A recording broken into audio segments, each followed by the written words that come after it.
Good morning, ladies and gentlemen, and I'm so glad to have you join us today. This is Enterprise Morning, reaching you from Enterprise Television from the economic hub of Nigeria, Lagos. I am Henry Igwebike. In a bit, we'll be kicking off today, interestingly, starting from our newspapers and possibly crisscrossing down to our main conversation also for today. Please do well to be part of what we do have a say in what we say. You can always find and reach us when you visit us at enterprisetvnews.com.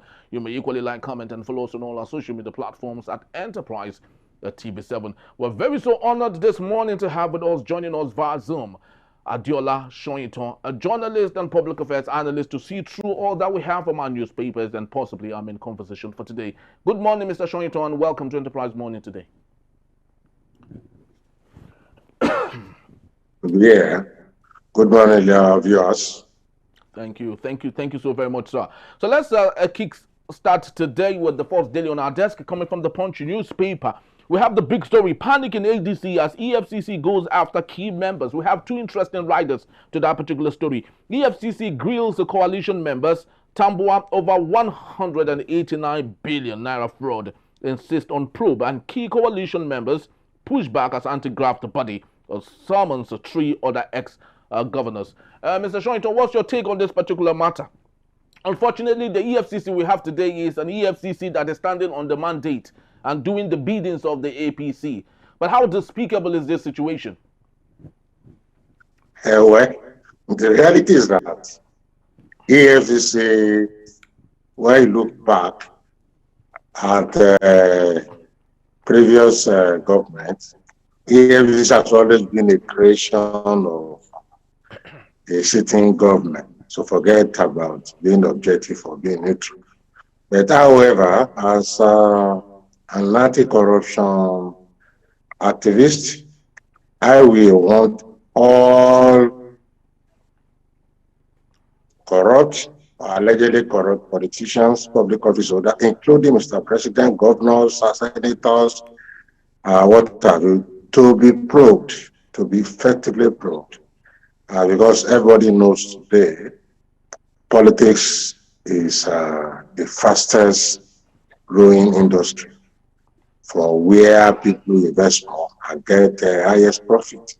So we know, an average Nigerian will tell you all politicians are rogues, are corrupt. I don't want to make a hasty generalization, but if EFCC picks you and you are not corrupt, forget whether it's political or not, you are bound to defend yourself. You are bound to defend yourself because you cannot hide under the banner of EFCC not being objective and not by that not proving cases of corrupt practice or alleged corrupt practice. So I think if you don't have any skeleton to cover, even if EFCC is headed by the son of incumbent president, you are free to go there and defend yourself. And of course, if nothing is fine in your cupboard, I mean, the court is there to decide. Yes, political transition or politicking may be part of it, but it's the abnormal normal in Nigerian context because no president wants to leave, no governor wants to leave. So it depends on your length and your kilogram with the EFCC contact. But I mean, ultimately, if you don't have public money in your pocket, even if you are wish hunted, you're going to be free, notwithstanding the mileage that could have gone. And also, the coalition should also see it as a baptism that is going to stand in there if none of their members or those members arrested are not corrupt at the end of the day. I think that would be okay for them. I don't want them to see all negative or Nigeria to see all negative. All we are interested in is that Nigeria has been overlooted, and who collects the money back may not be I mean, the material thing to discuss whether it's bias or unbiased. What matters most is that to use the public money. I think that's the view I want to put into it. All right, thank you so very much, Mr. Shoyinto. Of course, where it is a little bit disturbing is the fact that the EFCC goes for those that are likened to be opposition to the government. Senator Godswill Akpabio still has a case with the EFCC that has been dropped allegedly. The Minister of Defense, who currently with President Bola Ahmed Tinubu, has a case with the EFCC that has been set aside. The past governor of Delta State has about 1.3 trillion issues with the EFCC. He has plugged himself to the center, and possibly that will be set aside. So all of this shenanigan happening is while Nigerians and the ADC is actually crying that this is more like witch hunt of its people because they are standing on the opposition. But of course, just like you did say, the most important thing is if you do not have a skeleton in your cupboard, then you could go defend yourself. But I want you to speak to another growing matter that we have. One of the trendiest in Nigeria, and that is on the Ibom Air passengers remand, igniting selective justice and opera. And Mr. Shoyinto, I know you've seen the viral video of the very stubborn girl that was very abusive on board of the Ibom Air. But I'd love us to juxtapose it with that of Kwam One, who stopped a value jet aircraft from not flying. On the side of the young girl, she has been incarcerated. She's currently in Kirikiri prison as we speak right now. She's been given a no-fly ban for life, which means she can't fly in her lifetime again. While Kwam One just enjoyed 6 months of ban, and the Nigerians are asking, why the selective justice? Yeah, well, I put out a statement yesterday or early today where I personally call it a selective justice. The title of my public statement was Equal Right and Justice. Of course, if there was, or let me say perhaps, if there was no Kwam 1 incident, maybe there won't be Kwam 2 incident. And of course, we will likely have another Kwam 3, Kwam 4 incident of airport destruction. Because if Kwam 1, the K1 Basil embarrassing incident had been effectively done with law taking its course, maybe that would have sent fear in the minds of those who are unruly and arrogant like Wasil. And of course, we all condemn it, despite his apology. Apology does not make law to go arrest. You can be pardoned after due process of law by the president. But don't forget, aviation is a global business. And this is where Nigeria is going to be in a big problem if they allow Wasil to go scot-free beyond the indefinite ban. Well, about the lady, I think his case was the same, or let me say almost the same, with Wasil. He was not disrupting flight or disrupting flight tactically on here when he was about to land. And of course, the Akwa Ibom here that said it was bound for life, to me, is exaggeration. For life, maybe they were talking of not flying their own airline. Okay. Maybe it's like, maybe if that is it, even Akwa Ibom airline will not be for life. So why are you saying somebody is bound for life, no matter the offense? You are not going to Akwa Ibom. Where are the other airline before Akwa Ibom? We've had so many airlines that died even before passenger died. So I want to see that statement as too unnecessary. You can say it's banned indefinitely. Indefinitely can mean life, instead of saying it's banned for life, because you are not going to be for life too. Then, of course, the lady is unruly, no doubt about that. But I think the treatment was too much, too harsh on her, to the extent of exposing her breast to the naked world, her naked breast to the world. I mean, to me, it's unfortunate. And it's also so how unprofessional these security people, maybe they are now overdoing, having seen the lapses they made, they have at the jet, at the K1 Arikuyeri jet bad episode. Maybe they are now overdoing it. All you need to is a lady. It's not a fighter. It's not a marketers. It's not a wrestler. So it's a lady. He wants to calm down. Yes, let her calm down. Let her come, definitely. True. Let her calm down. The airport is ready for her. Yes. Why do you go and wrestle with her in the aircraft? And I think those guys should be punished. They should punish too. Because you are not the judge. Someone can only be found guilty, by the court. You may be surprised if the court says it's not guilty. What do you do? Because he was saying that I was not allowed. Though I will never tolerate such slapping, a woman slapping a woman. We blame man slapping a woman, not to talk of woman slapping a woman. That's degrading. But honestly, they handled the thing very poorly. Very poorly. And I want to appeal to Akwa Ibom Airline to discipline those guys too, that expose women to such global. Maybe we always forget that we are before the world. Aviation industry is global, so that is why the government is going to be a problem with the Kwanwan indulgence on code. If nothing happens to him, it makes your airport unsafe because it happens in the presence of the global world. And the most this is how you treat. And don't forget, aviation is a very sensitive security part business. So people will look at it Australia, in America, in Asia. So somebody can stop a plane, somebody can splash water on or alcohol on a pylon, a beautiful pylon for that matter. And somebody can delay plane for about 10, 20 minutes and go scot-free just for indefinite ban, and which may also be unlifted. So I think law must take its course if any pilot is going to bet the fastness of sending the lady to period.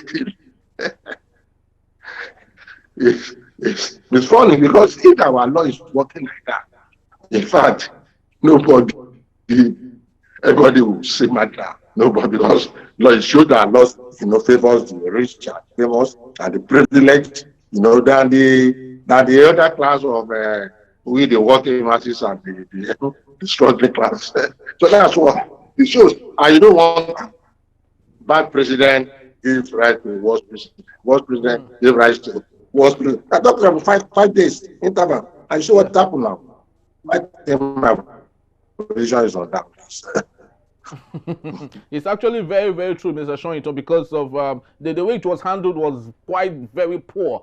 One would have seen if it had happened in other better countries, they would have allowed the young girl to come down, they arrest her, and then do whatever it is they were supposed to do. But going on a fisticuff, on a one-on-one fight, that exposed her wasn't really good for Ibom Air and for the Nigerian aircraft ecosystem. It's actually very, very sad. But I'd love us to talk to the matter of Ogun.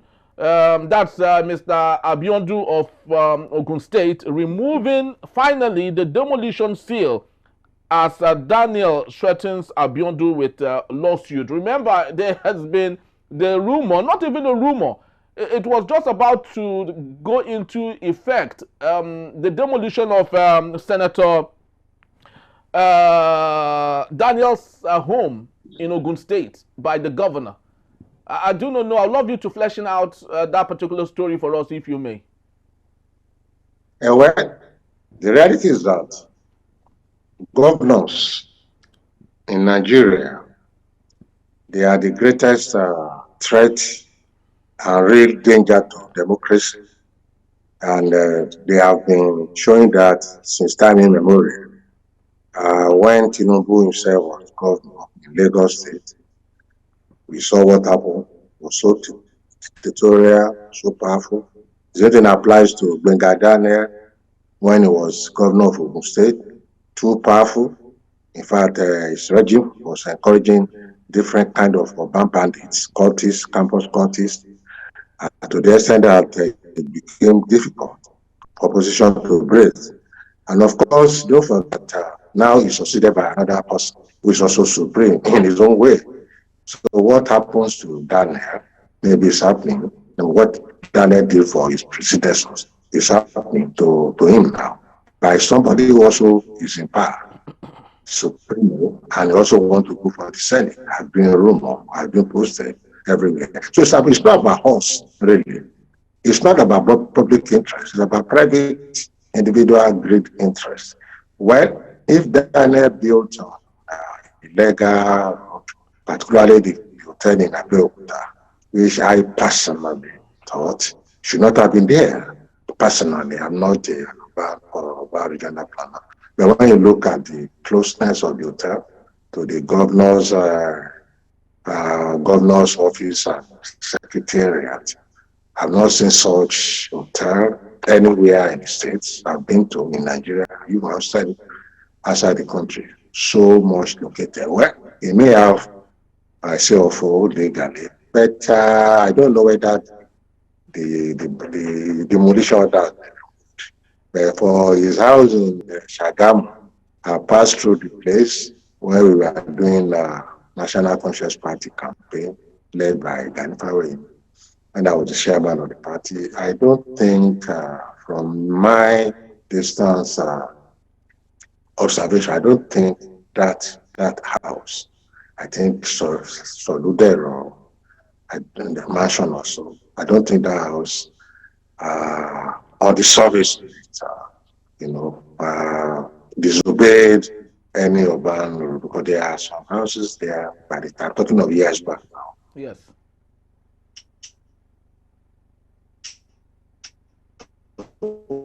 Are you still there, Mr. Soetan?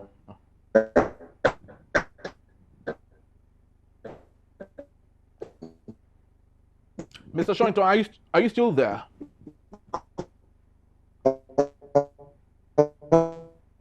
All right, we're having a little bit of a glitch there. I guess connection issues and problem. And that's Mr. Soetan talking about the issue of Benga. Conflict always be said, Nigerians, because they are friends, not because of us, but because of Shawe. All right. Hello, Mr. Soetan, are you still there? All right, so actually we're talking about the issue, the fracas between the Ogun State governor, Abiodun, and his former governor, that is Daniel Benga, that is, and the demolition issue, saga happening between both of them. But the verdict to all of this is, ladies and gentlemen, when you live in a glass house, don't throw stones, because Abiodun might be the governor currently, thinking that he has all the powers to himself. One day he would equally be a former governor, and some other person would come. What then would happen if all the assets and all the properties he has in Ogun State is equally placed under demolition? That's one thing current politicians do not see in the future, because what you do to the least of some other person might possibly be done unto you, and that is the big issue that we have. I still have with me Mr. Soetan, and who is the journalist, public affairs analyst, to see through all that we have. I do not know. Are you still there, Mr. Soetan? Yeah, I think the network has brought me Yes, back. the network is a little bit bad. But I'd love us to take this particular last issue, still on the Punch newspaper, just before we call it a wrap on this particular segment. World Bank approves yet another fresh 12.9 trillion naira loan to Nigeria in 2 years. Mr. Soetan, let's not forget where we're coming from. President Bola Ahmed Tinubu met a total debt of 88 trillion naira, took it to 140 trillion. Now we are almost going to 200 trillion naira debt. And Nigerians cannot see what all of those money that he had borrowed from different places, where they are being put into. All we can remember is the Lagos-Calabar Coastal Highway. Speak to me, please. Well, my first point of disagreement with Tinubu, even as governor, was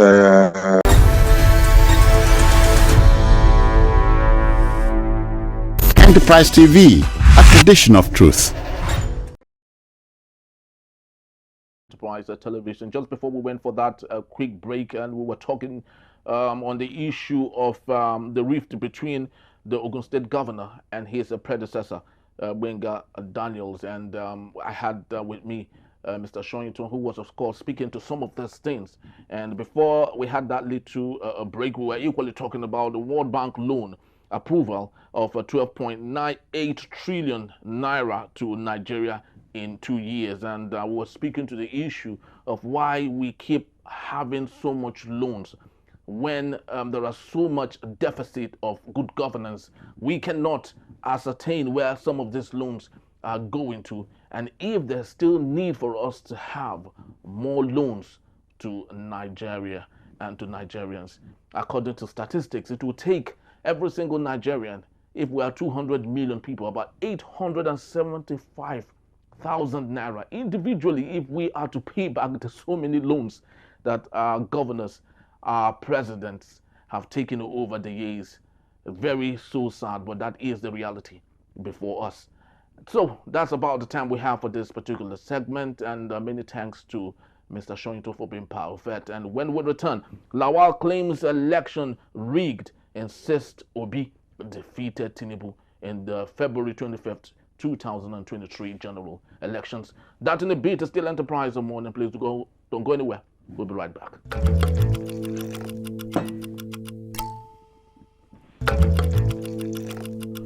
Welcome.